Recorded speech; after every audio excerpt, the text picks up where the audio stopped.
7, 6, 5, 4, 3, 2, 1.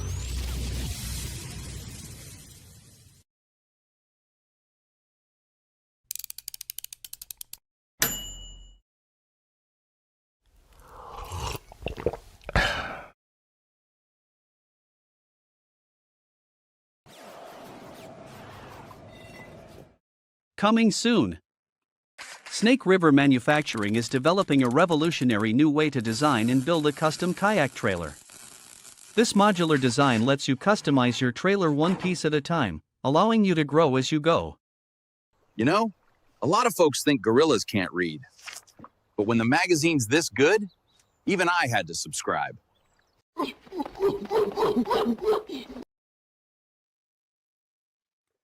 Good evening, everyone. Thank you for joining me for episode 58 of the Kayak Café podcast. Tonight's episode is brought to you by Snake River Manufacturing. If you get an opportunity, please go to snakerivermanufacturing.us and check out all of the kayak trailers that Steve and the crew are building. They are also building accessories to make your existing platform even better. So go see what they have to retrofit your existing trailer. If you look at the bottom, we also have a few more affiliates. We have Bixby. We're working with them for media and product review.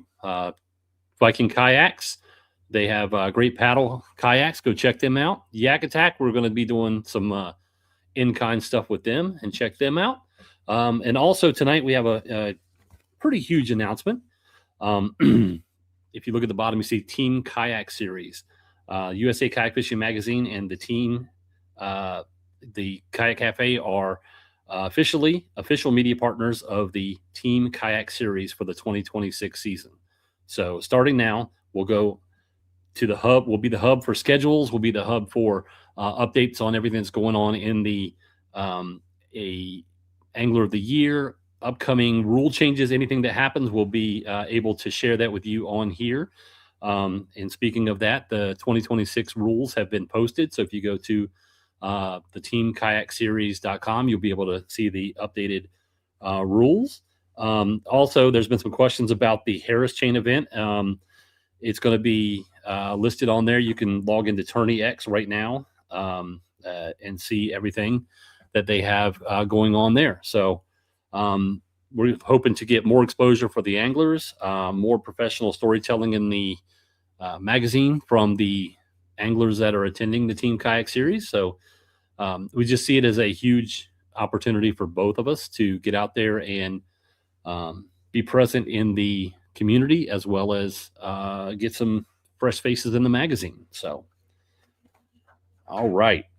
So tonight, the guest tonight is one of the people that if you fish any type of tournaments, you have used or seen his identifiers. He's a very, I don't know how to put it. He is a comical individual. Every single podcast I've been on, he has been comic relief in the chat. He has been a great timekeeper of entertainment. So I'm going to bring Mr. Steve Billington of Trash Panda Decals in. Hello, Steve. Hey, How are you? that might be one of the coolest intros I've ever had. Yeah, I will say, and I mean it, every time I've been in any type of podcast, when I see your name pop up at the bottom, I'm like, oh, it's about to get crazy. Yeah, I love throwing those curveballs in the chat that really mess with the hosts. Yes. Especially Danny. Yeah, I do. Let's see here. We got some Carrie. Good evening. Get caught up here. Hello, everyone. Go Trash Panda. Love my identifier. Stacy. What's up, Stacy? Yes. So, for those that don't know who you are, can you give like a brief rundown of who you are and what you do? Yeah, so my name is Steve Billington. I make content under Steve Billington Fishing, but really what I'm known for is Trash Panda Decals. If you don't know what tin tags are, they're aluminum tournament identifiers. People pretty well know what tin tags are at this point. And shockingly, the majority of people seem to know who I am at this point. So I must be doing pretty good with I'm not a marketing guy at all, but I must be doing something right because I'm definitely out there. Yeah, you seem to be in the mix of a lot of things. Fingers in all the pots, I say. Yeah, I've reached this weird point where people used to talk about identifiers, and I'd have to like jump in the comment section and be like, "Hey, check this out." And now I've gotten to this point where by the time I see it, there's people in there like Trash Panda, Trash Panda, Trash Panda. And there was one not long ago where like 50 people dropped it. And somebody was like, "Hey, did somebody mention Trash Panda decals yet?" I was like, "This is Yeah, awesome." it's got to be kind of an amazing thing to go from having to mention it yourself to just seeing people shout you out. It's humbling for sure. That's the best way I can describe it. A very, very loyal customer base. It's pretty cool to see all that kind of come full circle. Because like last year was the first year I did it. So Hmm. you don't really know. You see the success in year one, and you don't always know like how it's gonna translate. I had this expectation that people would want, new season, new identifier, see some return. But honestly, in the last 30 days, I've already surpassed the first like 6 months of last year. It's pretty humbling. Yeah, got to watch that Steve guy. Oh, there's Chase. Chase is off catching some fish in South Carolina. Sad. I am I'm literally like the only member of the tactical fishing promo team that is not there. I think I'm the only one. Yeah, they're going to have some great fun if they stay away from those toothy critters. So, Yeah, I want to see him have his first run in with one of those though. I hope he records it. see Kayla running on the water. So who was Steve before Trash Panda Decals? What got you into fishing? What got you into? Um, Man, I've been fishing since I was like 3 or 4. My grandfather got me into it. I grew up in the Northeast, saltwater fishing. Mm, I didn't fish for freshwater fish until I moved to Michigan in like my 20s. I didn't target bass until like 2023, but I grew up salty, man, out there chasing what I like to call the real fish. mm. There's nothing freshwater that quite gives you the joy of any of those things. There's some stuff that comes close, but man, saltwater fishing is just a whole different animal. What was your go-to saltwater? Well, up in the Northeast, the go-to that like the easiest thing to catch, the most common, was like flounder and stuff like that. Hmm. But if I had to chase one fish the rest of my life, I would be down in Florida chasing redfish Oh yeah, all day, every day. yeah. I live in Virginia, and there's some pretty good red fishing around here at times. So I definitely agree with that. Yeah, I lived in South Jersey, and honestly, if we had redfish, I couldn't even tell you. I don't remember ever seeing one. I thought that was like a southern thing. Kayla says she's pretty sure she saw a gator today. She probably did. She's going down. Watch it. She's going to be out fishing Chase, and he's going to be like, "Go over there next to that log." Yeah, what else is new? Awesome. So, um, growing up, so you moved from the East Coast. Where did you move to? I went from New Jersey to Florida. I've Ah, lived in like 14 okay. states in total. I got around a little bit. I've been No, in Michigan. I've been in Missouri for 12 years now. It's like the longest I ever stayed put after I turned 18. nice. Yeah, I like Um, it down here. so when did you start kayak fishing? I was about 8 years old. So Really? yeah, I just out of like a cheap sun dolphin. I started the way a lot of people started. It's just what I had. I wanted to get off the bank and go fishing. So my dad made me a little trailer with PVC and some like wagon wheels or whatever. And I used to hook that thing to the back of the dirt bike, the four wheeler, the BMX bike, whatever was around, and take it down to Fortescue, New Jersey, and push it right off the shore. And off I went. No sense, no clue. So you were saltwater fish and the sun dolphin? Yep. Yeah, Nice. I that one might have been. I always say it's like a Sun Dolphin or an Old Town. It was like whatever was at Walmart that my dad picked up. Just this old red. It's probably honestly an Old Town. It's like that old red classic sit-in that like everybody and their brother had back in the day. Oh yes. And I ended up in a Dagger whitewater kayak of all things at one point. offshore fishing than that. Definitely not what that's made for. No. I was at Walmart last year, and I was just walking through, and this guy was buying a kid-size kayak, one of like the little Lifetime kids. Oh yeah, like the little 6-footers. Yeah, I was like, "Who's that for? Your son?" He's like, "No, I'm going to go fishing by the bridge." And we had the Chesapeake Bay Bridge Tunnel. And I was like, "Is that an outrigger for something else?" And he's like, "What is an outrigger?" I was like, "Oh my gosh, please don't! I'm going to read about you. Don't do that." He's gonna put one on each foot.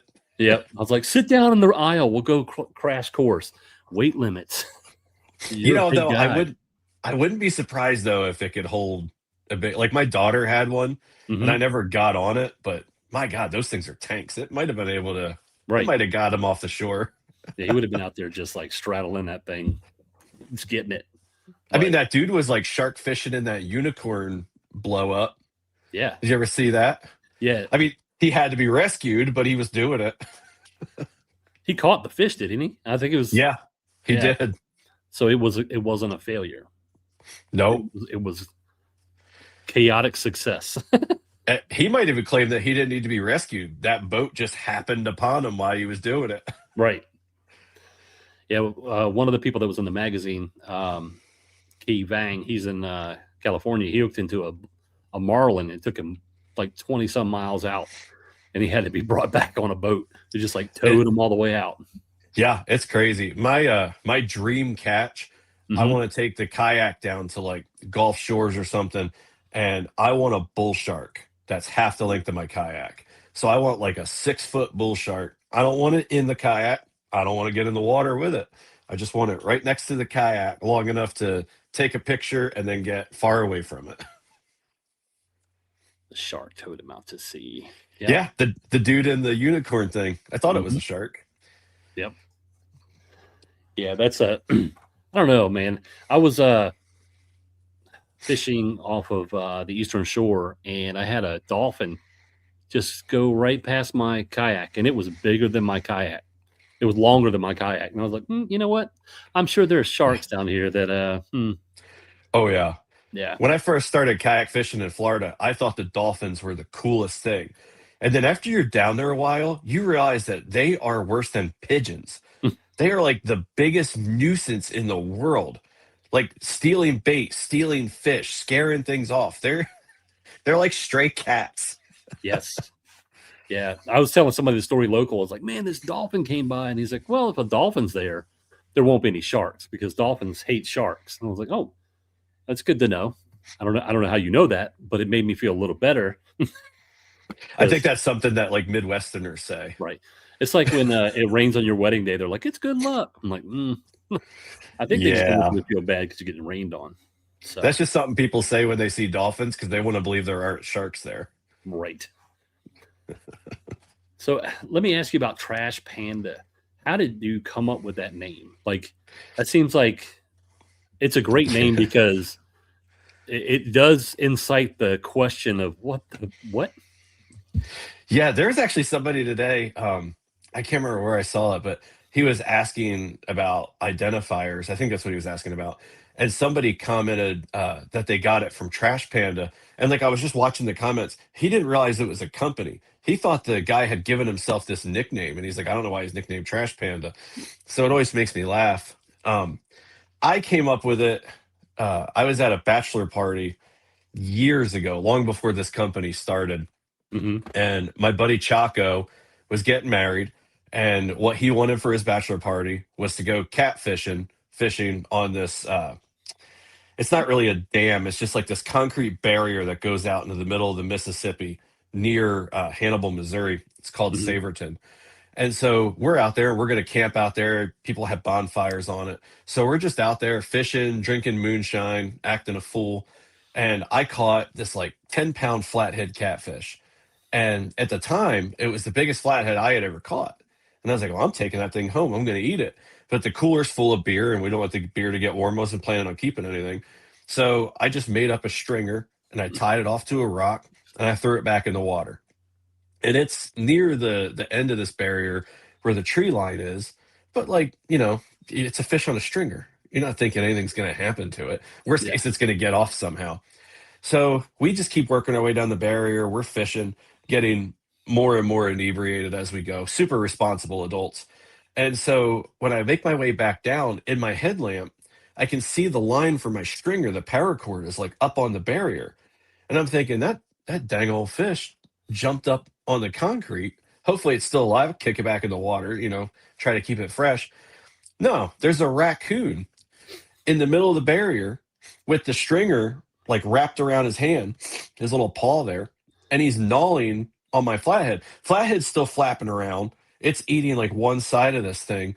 And what we figured out is that this raccoon reeled in my damn stringer. The wildest thing. If I wasn't there to see it, I wouldn't have even believed it. Now, after years of like being fascinated with raccoons, I know that they do this kind of stuff, but it just blew my mind. So I got mad. It's up in the tree. I'm throwing rocks at it. My fish is ruined. I end up chucking the fish at it. I'm like, just finish it. You might as well. I can't eat it now. And just being like, that damn trash panda. And it's just this funny story that just kept going through our friend circle. And I had already, when I first started YouTube, I named it Penguin Outdoors because that same buddy Chaco always said when I would run, I looked like a penguin. And so I didn't know what to call the company. I didn't want to call it anything like that. And so I just ended up with Trash Panda because of that dang stringer. You're lucky. Usually when something like that happens around a bunch of your friends, your nickname becomes Trash Panda. I would have been okay with that. Yeah. I mean, that's basically my nickname now. I have so many people now will see me at events or stuff and they're like, Trash Panda, what's up? The Buffalo Master. I hate them fish, man. I've only ever caught one buffalo in my whole life, but I caught it back in it was in November, it was on my birthday. I can still smell it in my garage. I didn't bring it home. My bibs have been washed. That smell's never going away. Yeah. So let me ask you this. So how do you go from fishing to identifiers? Because I know that, like run me through the process of what was your problem you were solving, and that's exactly what it was. How did you basically create it into a business that you have today?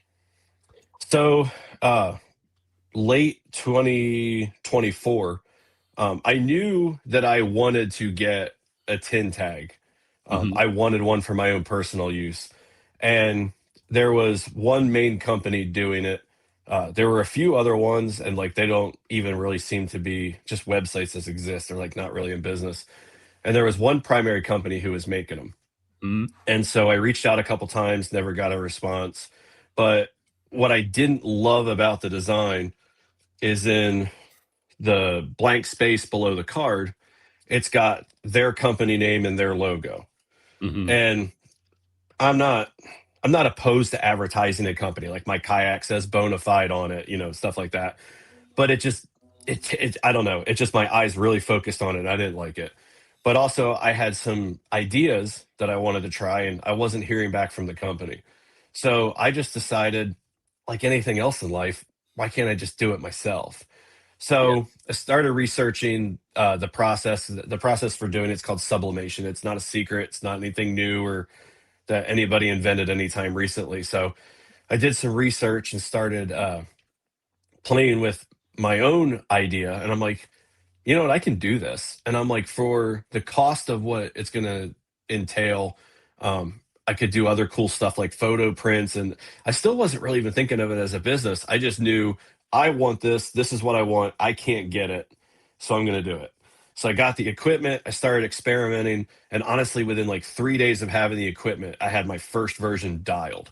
And I showed it to my buddies and they're like, we want them. And then my buddy Trey was like, you're a fool if you don't offer these to the world. He's like, you've got an idea here. There's a demand. And to this day, a year later, I will not put my logo on anybody's identifier unless they ask for it. If a customer says, will you put it on there? Like Austin did, I'll put it on there. But even my cheapest plain Jane version, it's cheaper than the competition. It's, in my opinion, better. And I don't advertise myself on them. It's all about the angler.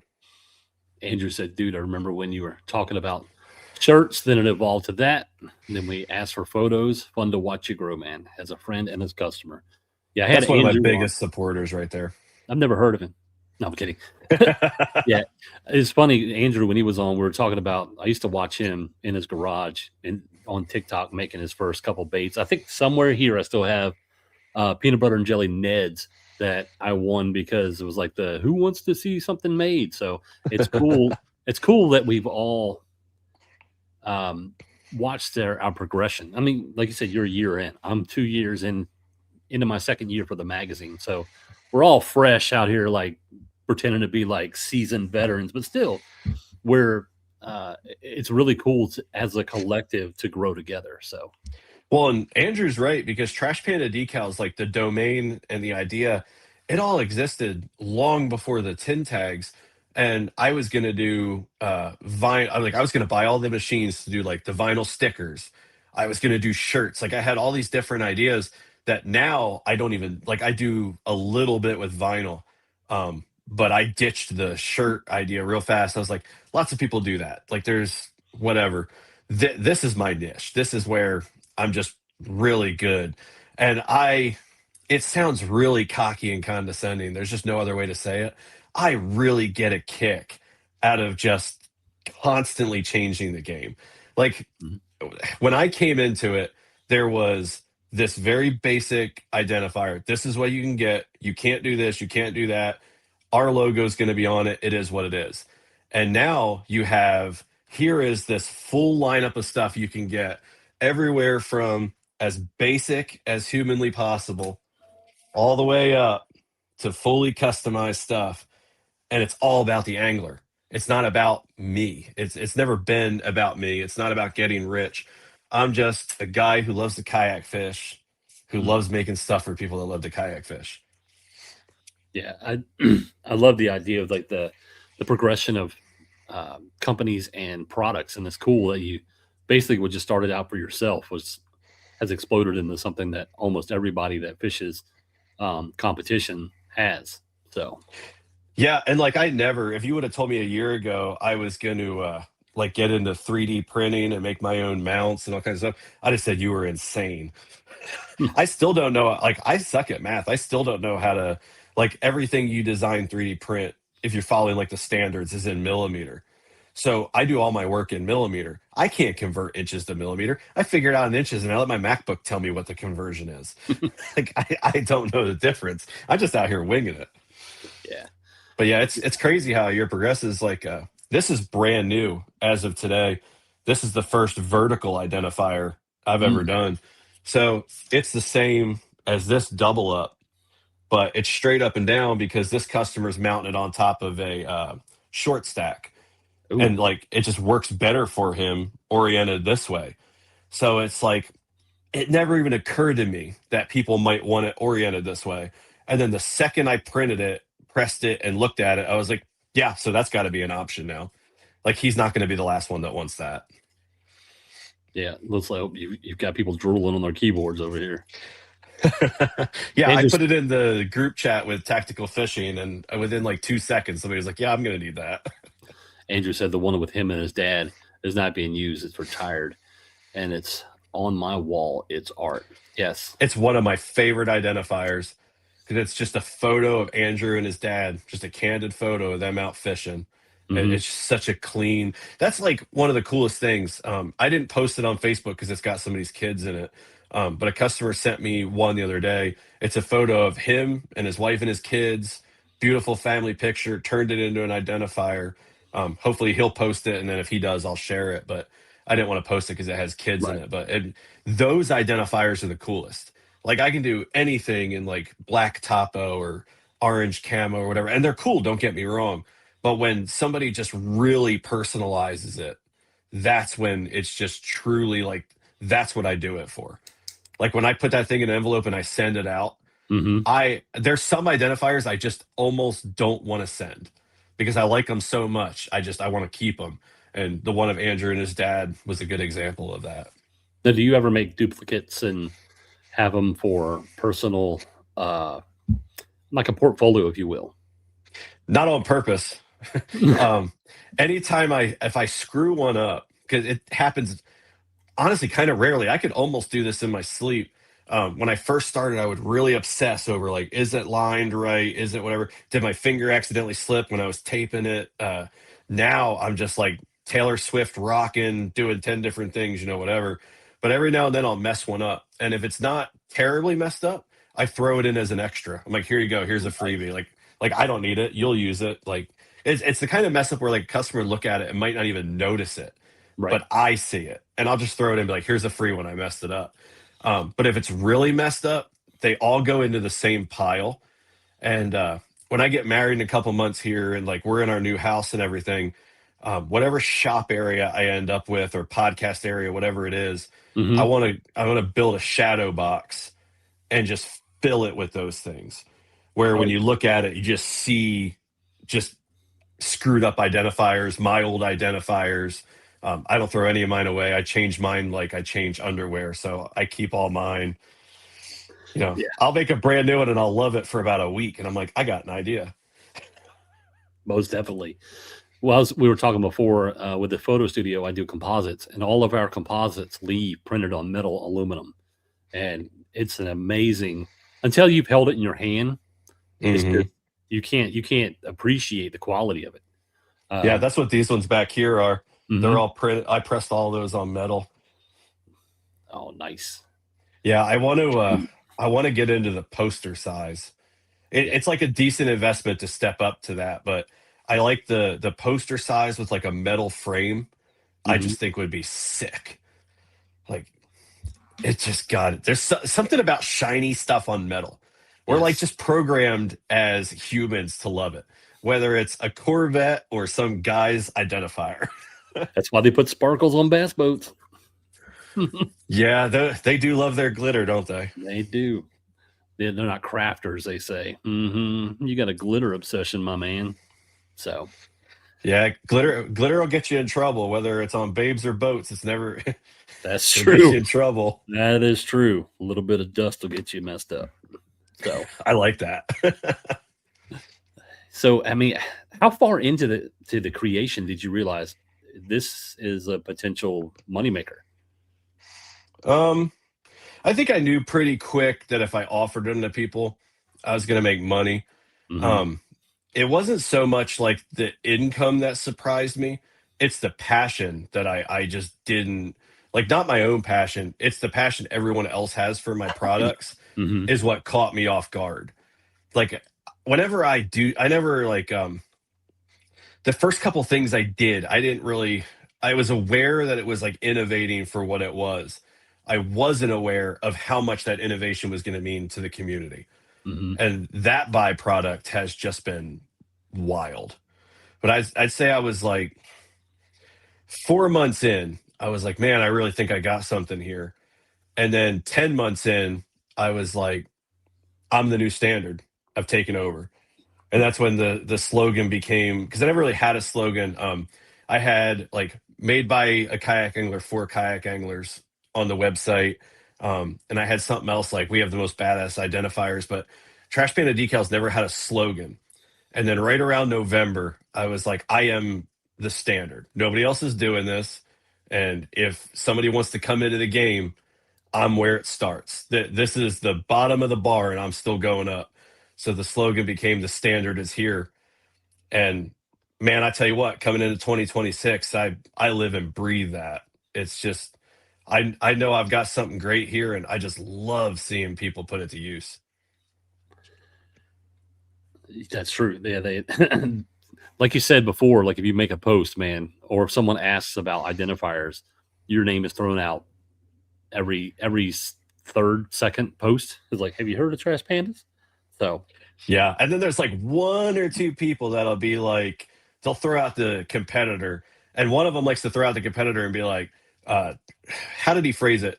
He was like, identifiers should be only about the tournament. They shouldn't be about the angler. They're only about ID codes. And Trash Panda Decals is all flash and blah, blah, blah. And I was like, well, I have a basic one right here, and it costs less than the person you're linking to. And by the way, my logo isn't on there, so I'd call mine more basic, actually. yeah, they're Like paddling I the got the whole spectrum covered. Their paddle only no forward facing sonar, people. It's got to be pure. I think he's only got one side of the paddle. He's just kind of going in a circle. I mean, if he needs the other half of a paddle, we'll hook him up. Oh, yes.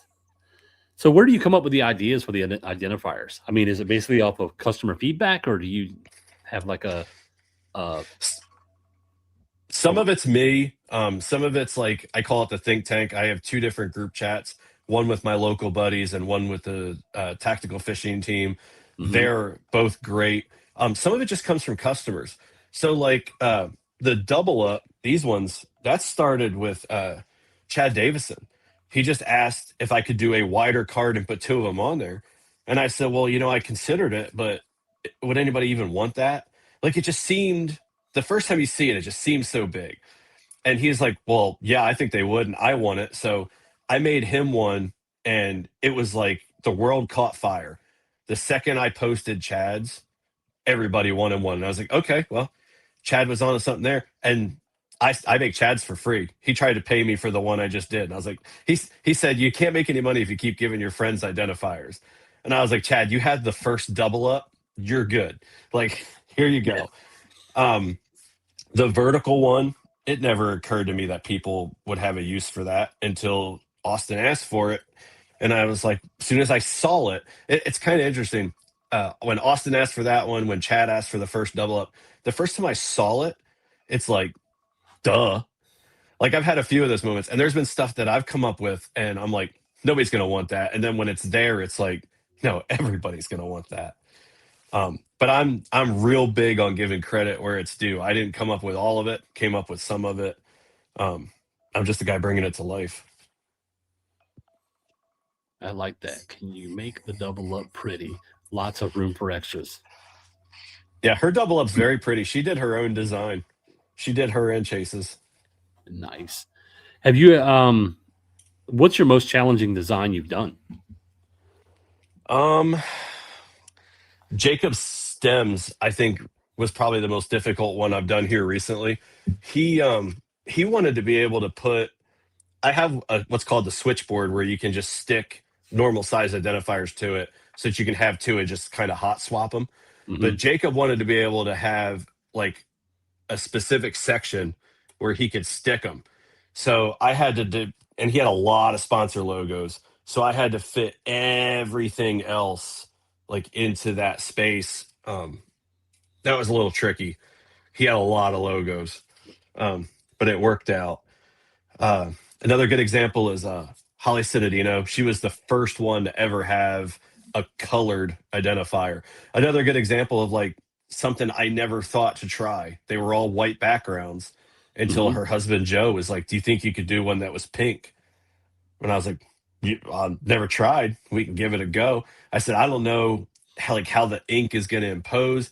And then like I stopped and thought about it, and I'm like, I put pictures on metal. Like, what the hell's the difference? So I tried hers. Hers came out phenomenal. And then it was like, well, let's try a photo. And that came out good. And, sky was the limit after that. That's really interesting when things that should be obvious to us, be like, yeah, those little nudges of, can you? Well, collaboration wouldn't exist if we didn't need it, right? Right. And I always say that, these are about the anglers. So it's like, I could sit here and be like, I thought of everything, whether I did or I didn't. But like the whole business model is letting anglers express themselves. So absolutely, if somebody comes up with something that is their expression, it's their concept, and I brought it to life, they should absolutely get the credit for that.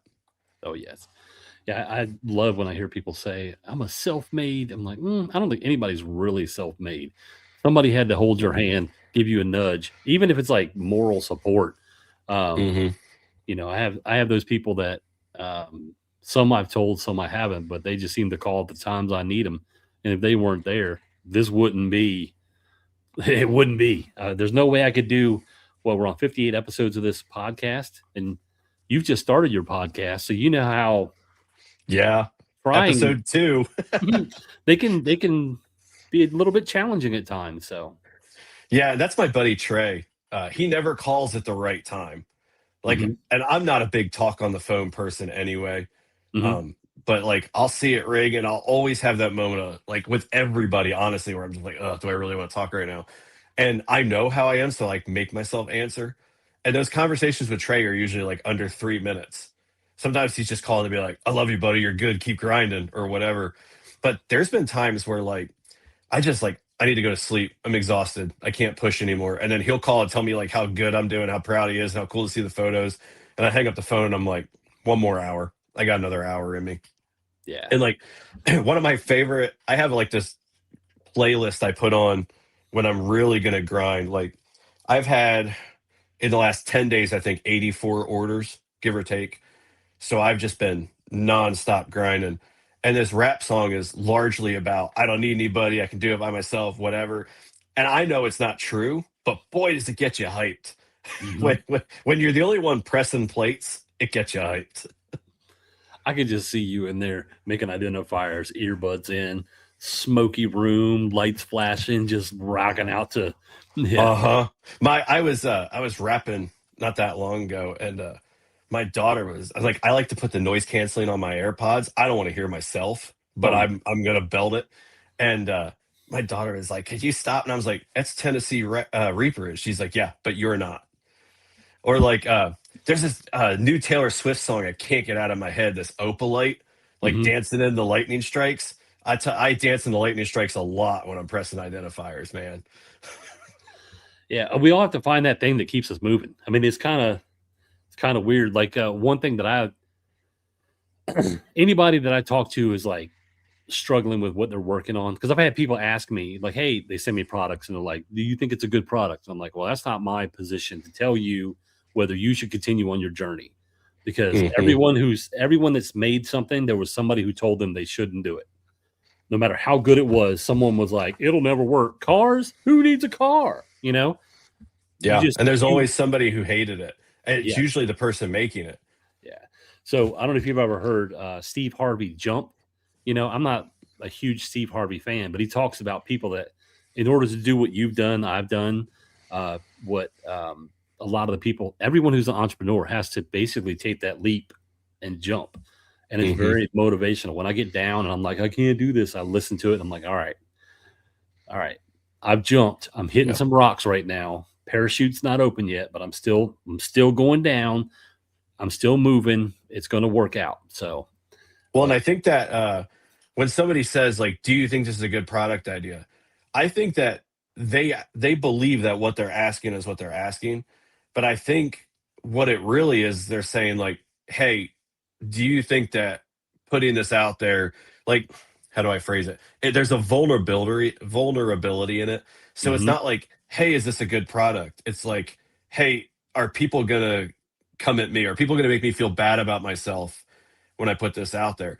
And the reality is on social media, like there's always people that are going to be like, that sucks. You don't need that. You got to do this. But it's definitely, if I jump, I'm definitely going down. That's funny. But there's definitely this like, there's a vulnerability. God, I really can't say that word tonight.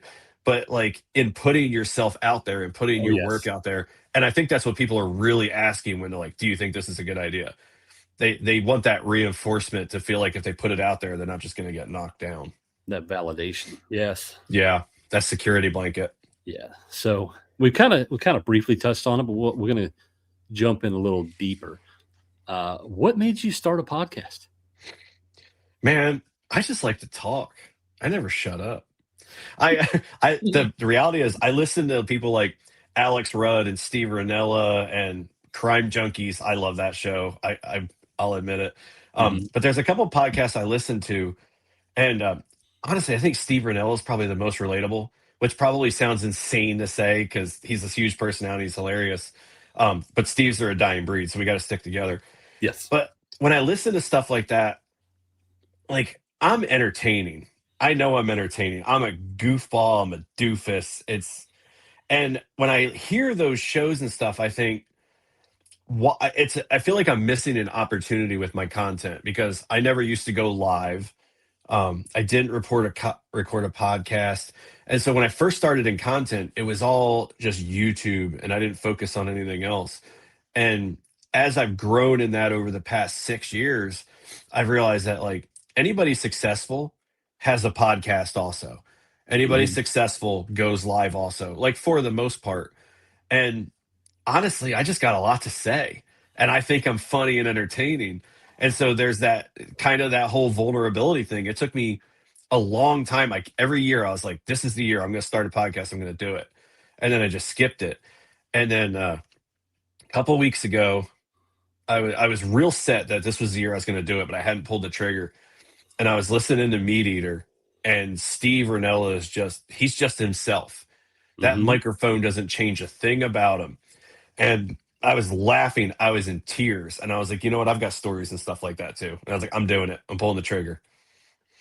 Very nice. Yeah. So I find myself here, like I would say that I'm the same as you. Like I've been told I'm quite funny, and I know that I try to make myself laugh as much as I can because it keeps me going through my day. I've been told Hmm. on several jobs that your jokes are not for everybody. I'm like, no, they're not for anyone but me. That's how I make it through Yeah. my day. I make me laugh so I don't get mad at you. I'm a walking human resources violation. Oh, yes. They don't like when you tell them the joke you told in human resources. Yeah. I'm like, I thought that was hilarious. Yeah, it's like, here's maybe the delivery was wrong. Nope, it was right. I'll be back. I've never heard of that one, Chase. Maybe I'll have to check it out. Smalley Talk, you should. Smalley Talk. That's a good name. I like it. It is a good name. It Yeah. really tells you what it's going to be about. Yeah. So your podcast is named what? Campfire Conversations. Campfire Conversations. When you hear that, first time I heard it, I was like, this sounds more like almost like a crime drama, but in the woods, you know? Like, who stole the marshmallows? But yeah, I love that. And I heard somewhere your explanation as to why, being that every time you would go fishing, it ends up at the end of the night, everyone around a campfire shooting the bull. Yeah, it's the best times. Like I think back to my first kayak fishing tournament ever was at Truman Lake here in Missouri. It was cold. My buddy Christian flipped his kayak. It was messed up. But we're just sitting around the campfire, and I went back and watched that video years later, looking to edit for something else. And Mm-hmm. it was this moment of us just hanging around the campfire laughing. And then there was me, Trey, him, and Noah at Lake of the Ozarks sitting around a kitchen table laughing. And then this past fall, I was at the Eco 250 at Lake of the Ozarks, and I was sitting there with Marty Hughes. He was teaching us some tricks with a crankbait. You know, Josh Booth, talking to him about the behind the scenes tournament stuff, and my buddies. And it's just those, for me, the kayak fishing tournaments have always been about like the community of it. Kayak fishing is Mm-hmm. about the community. I have the most fun sitting around those tables and campfires and stuff. And you find yourself you might talk about fishing and stuff, but it just goes other places. And Oh, yeah. Andrew Blair was a great first guest. I had him on first because he can run a podcast on his own. So I knew if everything went to hell and I was messing stuff up, he could bail me out. But Andrew Blair's been on a million podcasts, and they Mm-hmm. always ask him the same thing. How'd you get into making baits? What's your favorite bait? What bait do you like to fish? What's the next bait you're going to develop? It's always about tactical fishing. And I wanted to just do something completely different.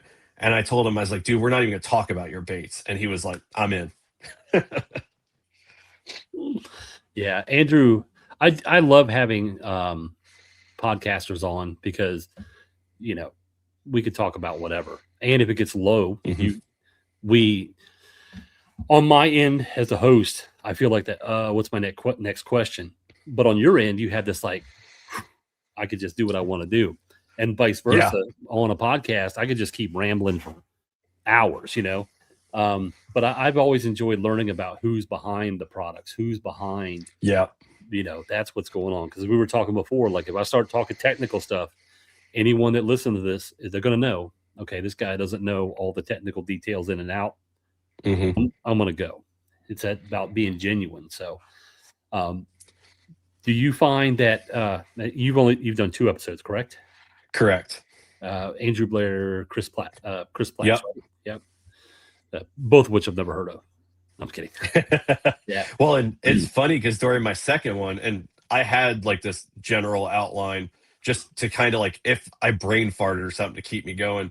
Hmm. And Chris was talking, and I had this thought about where I was taking it as soon as he was done based on what he had just said. And when he stopped talking, I had a complete brain fart. It was just dead. And I'm like, and I recovered quick. I don't know that the audience even noticed.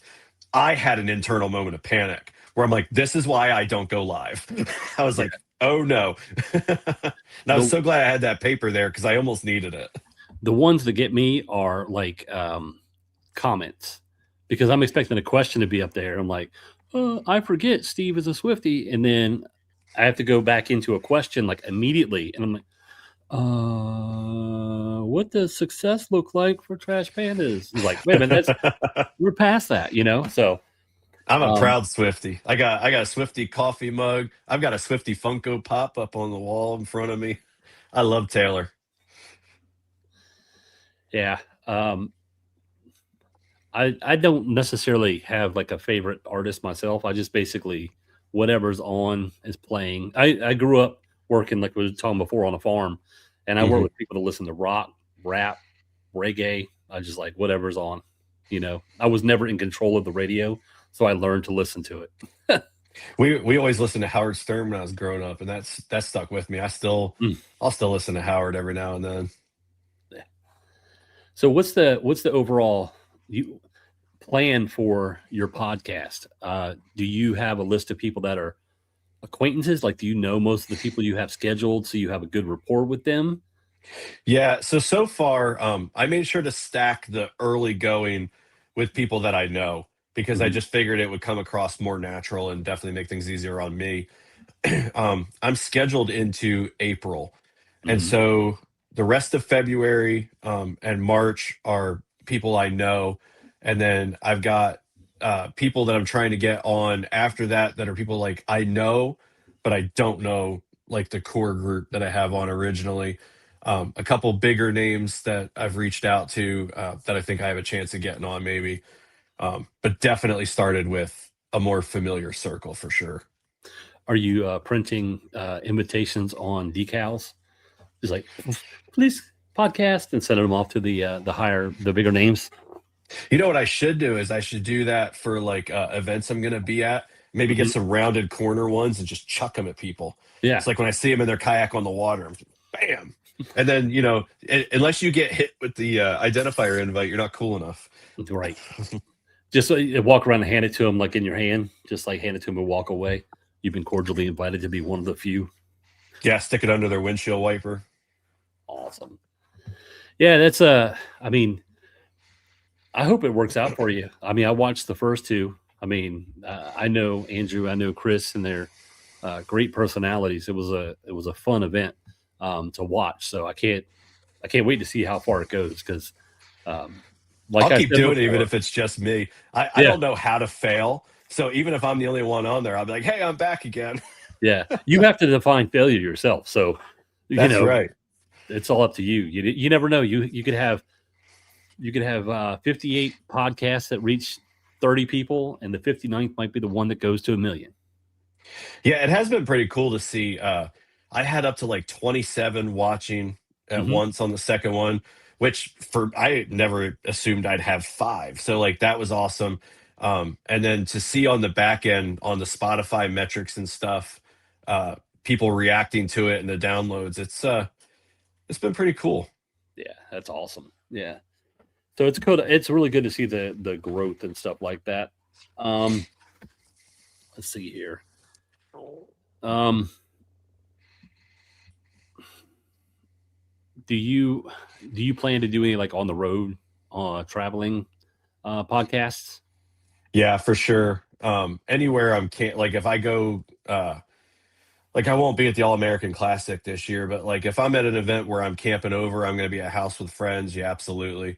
I think what I'm going to do is grab one of the road mixers, the Mhm. road pods, um, and I've already got cameras and stuff from filming.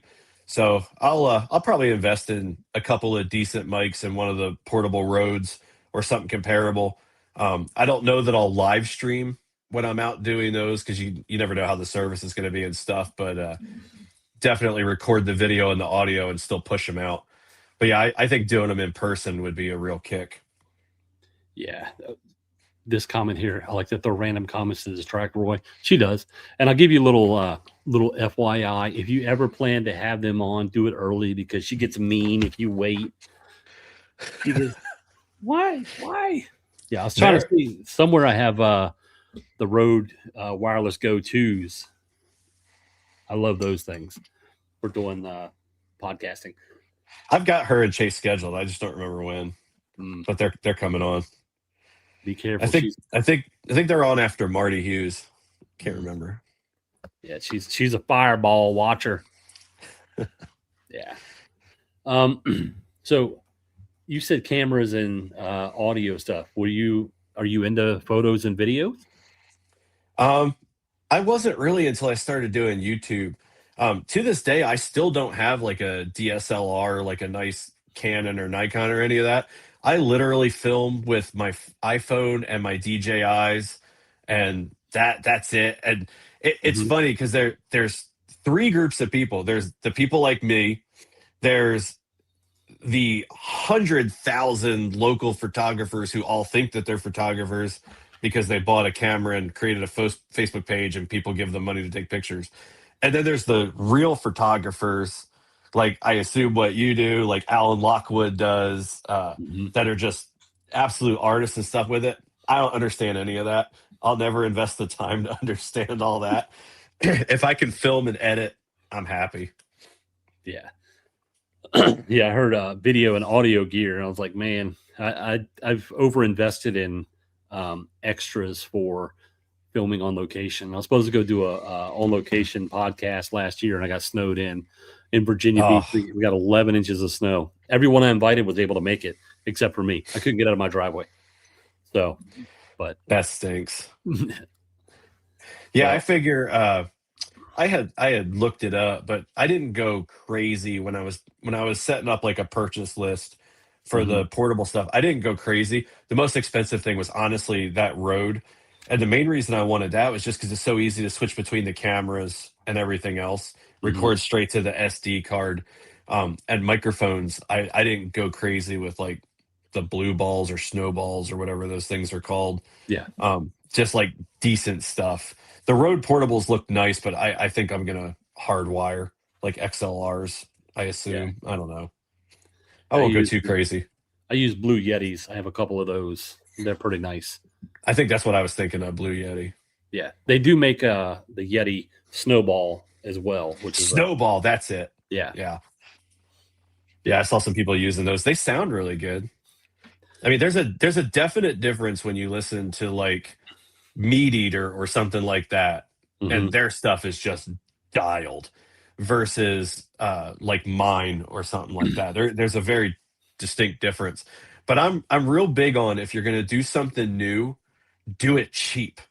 And then if you stick with it and it's good, because there's times in my life where I've spent way too much money on an idea and then been like, well, that didn't work. So start cheap. I did the same thing with Trash Panda Decals. I started with cheap equipment, and then coming into year 2, I upgraded some stuff, and I'm going to upgrade the 3D printers pretty soon here. So yeah, start cheap. So if someone wants to get a identifier from you, what's the process? So you can just go right to the website. Everything's point and click. It's on Shopify. The URL I pretty much give everybody now is tintags.com because it's way easier to remember and type in. I've been picking up domains like crazy. Just because I picked up Tin Tags, and then I picked up another one, and then I had some ideas and started picking up more. And I have like 15 domains now that'll get you to where you got to go. But I just tell people tintags.com or trashpandadecals.com. And everything's moved to Shopify now. I ditched WooCommerce. I tell you what, I thought I had a smooth operation before with some little hitches and stuff. Now that I'm on Shopify, I'm jamming. Absolutely jamming. I love the Shopify system so much. Yeah, I think I'm sitting at 46 domains. You've got more than me, but and I now have a laundry list of domains on alert. Yeah. So if they become free, I'm going to know it. Yes, on the back order. Yeah, I got a few prepaid ones. Like if they don't come through, I don't end up getting charged. But I've got a few where the payment is already set. Snatch it if it comes available. Yeah, I have a problem. Like I'll talk to somebody and I'll get an idea while talking to them, and I'll go back and just say, "All right, is there a domain available?" Like there's one. Yeah, always register it. You can always let it go later. Yeah, I hate when I give somebody an idea and they're like, "I don't know if that'll work," and I'm like, "Well, I'm going to buy the domain. If you're not bought in, I'm going to buy it." 100%. I had a couple of ideas for podcasts. If I wanted to network out, I have domains for like 4 other podcasts that are on different genres that people just like could run for me, and they're ready to roll. Because I talked to these people and said, this would be a great podcast for you. They're like, I don't want a podcast. I'm like, guess what I'm buying? That domain. That's right. So yeah, I've got some domains that I've had since I was like a teenager. Like they're just in there. And I was hosting everything on HostGator because I had them for forever. And so that's where my hosting was, my WooCommerce, my domains. When I moved to Shopify, I ditched everything on HostGator except my domains because I get them so cheap. I've been with them for so long that a .com costs me like $7, $6, whatever it is. And I don't need that junk domain privacy. I got an LLC. I just put all that on there and scooping them up like crazy. I think I bought like 7 domains last week. I went on a bit of a tear. Yeah, GoDaddy called like, you're a power buyer. I'm like, what's that mean? It's like, you're over 50 domains at one point. I was like, oh, so what's that mean? Oh, you get a different scale and da-da-da-da. I was like, okay. He's like, what do you plan to do with them? I'm like, no, probably nothing. I know there's somebody at HostGator going, he bought another domain and pointed it to the same dang place. Yep. Mr. Redirect.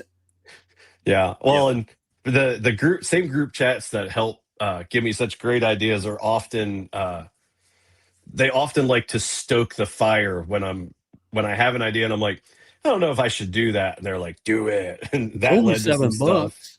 That's right. That led to some stuff. Yeah. Yeah, that's I have ideas that like my son would be just be chatting about starting a business. And I was like, okay, well, how would you do that? What would you call it? And as soon as he came up with the name, I went and, oh, it's available. I bought it. And then, if he ever decides 10 years down the road, like, oh, I should have done that. Well, okay, I've got the domain. Let's make it work. Yeah. Worst case, it sits around. You never use it. And maybe somebody kicks you an offer on it. I've had offers on some of my domains before. And I'm like, well, no, I don't think that's enough. No. Like I don't know it might not be worth more to you for whatever you're going to do, but for what it's costing me to sit there, I think it's probably worth more than that. Yeah. They all have a shelf life. There's only so many .com combinations. That's true. Especially easy to remember ones. If it's easy and clean and you've got it, hold on to it till somebody makes the right offer. I was surprised usakfm.com was available because when you break it down to acronyms, man, they just skyrocket into prices. So yeah, I couldn't believe some of mine were available. Like I was a little surprised 10 tags was available. Yeah. Yeah. We just jumped off into a tech aspect of it. But if you have a business or you're a person who is a influencer or plan to be, get your business name, get your domain, lock it in. There's nothing worse than creating a full-fledged presence and then realize that there's a business in Ohio that's called the same thing. So yeah, so many people save the domains and the searches and stuff for last. Like that's the first thing I do. If I'm like when I was like Trash Panda Decals, that would be cool. First thing I did was go look, and the .com was available, and I was like, how does nobody have that? Well, I do now. I was like, even if I never launch it. Yep. Awesome. Well, we're coming up on the 1 hour mark. Is there anything you want to throw out there? Shout outs, anything like that? Not really. As far as we didn't talk much about the identifier holders, so we'll throw those in there. Oh yeah. So for all your catch boards, the leaderboard, I make identifier holders. I'm the only one who makes a slide-on holder style for the Yak Attack leaderboard, unless somebody started copying me. But last I knew, I was the only one. It's catch style is what I call it because catches had the slide-on ones for so long. And then we have the freestyle, which you can just screw that one in anywhere. I like to screw it onto the delete plate on the PWR down in front of me. So I don't actually have to have the identifier on my board. It's still in all the photos. It's just one less thing to mess with. But yeah, so we got the identifiers and the holders. And yeah, nobody does it better. Awesome. I'm really enjoying saying that part. The standard is here, baby. Yes. I like it. I mean, you basically have taken a problem, solved it, and perfected it. Yeah, there's not many times in my life where I've been able to say I'm dominating, Yes. dominating, and it's fun. And I love it. Like the domination comes in how much kayak anglers love my product, and it's so dang cool. Like the people at like Bonafide, when they sit down at night and think about how many people like have their kayaks, or any of the other brands, but I fish out of a Bonafide, so that's what I say. But like, how surreal must that be? Because somebody at Bonafide came up with that first kayak, built that first mold, put that thing on the water, and now thousands of people are like, you gotta have this kayak. And now on a much smaller scale, people have got to have Trash Panda identifiers. It's pretty cool. And who knows where it's going to go from there? I mean, you've got that innovative spirit, then that crazy willingness to try new things. Who knows what's next? I have a real bad feeling that a year from now, I'm going to be like, my God, it's taken over my life. Yeah. Because right now it's a side job. And I don't know. Would it ever be the full-time thing? I don't know, but I'm almost a little afraid that it could be, because I kind of like it being a side hustle. Yeah. I don't know. It takes up a lot of time. That's true. I can see you with your personality, and it's growing. You walking into a tournament wearing a like a Dumb and Dumber orange suit, walking around twirling. Have you met me? Oh, that's a good one. I have a very specific hoodie design that I want for like the Eco Fishing 250 is probably the biggest event of the year that I'll be at. And I kind of want to walk in with like a fully custom Trash Panda Decals hoodie that's basically like, here I am. Started from the bottom, now we're here. That's right. Remember the name. Remember the name. Awesome. Well, I appreciate you coming on. I really do. Yeah, thanks for having me. Time out. I really, really, really look forward to seeing where your podcast goes, because, like I said, anytime you're in any chat I've been in, I'm like, oh, it's going to get wild. So, I can always be counted on to amuse myself.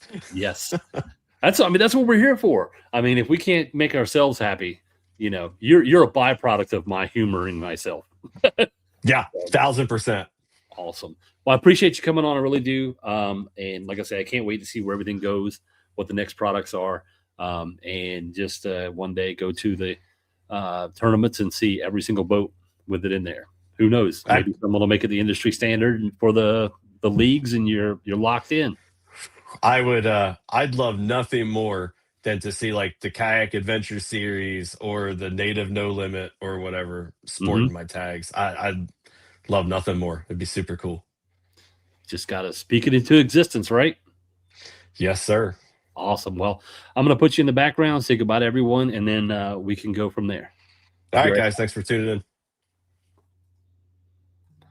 All right, everyone. That was episode 58 with Steve Billington of Trash Panda Decals. Go check him out at 10tags.com or trashpandadecals.com. And let's bring this in here. So this is the 2026 schedule for the Team Kayak Series. They've got a full layout coming up, and this schedule is available on their website, the teamkayakseries.com. So go check that out. Get in. You'll be able to go to register and read all of the rules they just released. So go get familiar with those. And again, we're partnering with them to share their content, share their winners, their updates, And likewise, they're going to share our information to all of their attendees, and hopefully collectively we're able to build a little stronger community. So if you get an opportunity, please go to teamkayakseries.com and check them out. This episode's also brought to you by Snake River Manufacturing. Go to snakerivermanufacturing.us and check out all of the kayak trailers that Steve and the crew are making. They're by far, in my opinion, some of the best that are ever made. And let's say you already have a platform, but you want to make it better. The majority of their add-ons are going to be retrofitted to what you have. So give Steve a call, tell him what you have, what you want, and he'll make it. More than likely, he'll make it happen. I don't want to speak 1,000% that he can make what he has fit your specific, but he's innovative individuals that can do a lot of things. So also, if you go to the kayakcoffee.com, you're able to get 20% off of your order by using code CAFE20. They have amazing coffee, and it's a big box of it sitting behind me, and I have to smell it all through this podcast, and it's very, very beautiful smell. So go check them out. All right. Again, thank you for joining me for episode 58, and I look forward to seeing you next week.